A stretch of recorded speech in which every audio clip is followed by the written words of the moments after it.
ವಿಜಯನಗರದ ಕನ್ನಡ ವಿವಿಗೆ ಆರ್ಥಿಕ ಬಿಕ್ಕಟ್ಟು ಬಂತ ಅನ್ನುವಂತಹ ಪ್ರಶ್ನೆ ಮೂಡ್ತಾ ಇದೆ.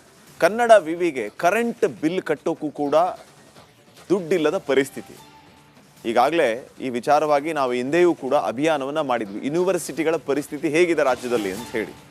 ಈಗ ಈ ಯೂನಿವರ್ಸಿಟಿಯಲ್ಲಿ 3 ತಿಂಗಳಿಂದ 12 ಲಕ್ಷಕ್ಕೂ ಹೆಚ್ಚು ವಿದ್ಯುತ್ ಬಿಲ್ ಬಾಕಿ ಉಳಿಸ್ಕೊಂಡಿದ್ದಾರಂತೆ.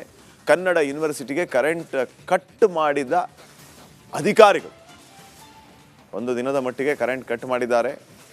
ಎಸ್ಕಾಂ ಸಿಬ್ಬಂದಿಯವರು ಹೊಸಪೇಟೆ ತಾಲೂಕಿನ ಕಮಲಾಪುರದಲ್ಲಿರುವಂತಹ ಕನ್ನಡ ಯೂನಿವರ್ಸಿಟಿಯಲ್ಲಿ ಸದ್ಯಕ್ಕೆ ಇಂತಹ ಪರಿಸ್ಥಿತಿ ಇದೆ ಅಂತ ಹೇಳಿದೀವಿ. ಈಗ ತೆರಿಗೆ 50 ಲಕ್ಷ ರೂಪಾಯಿ ಬಾಕಿ ಇತ್ತು. ಸುಮಾರು 15 ವರ್ಷದಿಂದ ಪುರಸಭೆ ತೆರಿಗೆಯನ್ನು ಕಟ್ಟಿರಲಿಲ್ಲ. 50 ಲಕ್ಷ ಬಾಕಿ ಇತ್ತು.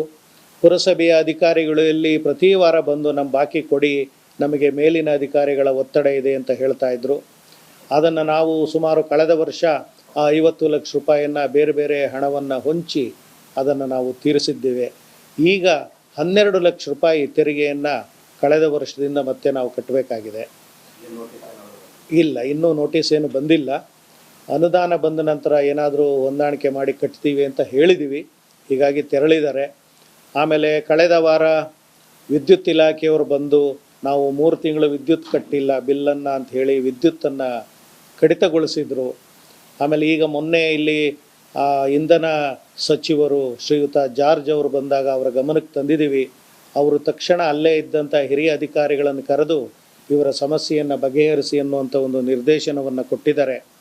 ಯಾಕೆ ಅಂದರೆ ಕನ್ನಡ ವಿಶ್ವವಿದ್ಯಾಲಯ 10 ವರ್ಷದ ಮುಂಚೆಯೇ ಈ ವಿದ್ಯುತ್ ಇಲಾಖೆಗೆ 7 ಎಕರೆ ಜಮೀನುಗಳನ್ನು ಉಚಿತವಾಗಿ ಕೊಟ್ಟಿದೆ. ಆಗ ಹಾಕಿದಂಥ ಒಂದು ಕಂಡೀಷನ್ ಏನು ಅಂದರೆ ವಿದ್ಯುತ್ ಇಲಾಖೆಗೆ ನಿರಂತರವಾದಂಥ ವಿದ್ಯುತ್ತನ್ನು ಸರಬರಾಜು ಮಾಡಬೇಕು ವಿಶ್ವವಿದ್ಯಾಲಯಕ್ಕೆ ಅಂತ ಹೇಳಿ ಒಂದು ನಿಯಮವನ್ನು ಹಾಕಿ ಕೊಟ್ಟಿತ್ತು. ಆದರೆ ಯಾವುದೇ ಅಗ್ರಿಮೆಂಟನ್ನು ನಾವು ಇನ್ನೂ ಆ ವಿದ್ಯುತ್ ಇಲಾಖೆಯೊಂದಿಗೆ ಮಾಡಿಕೊಂಡಿಲ್ಲ.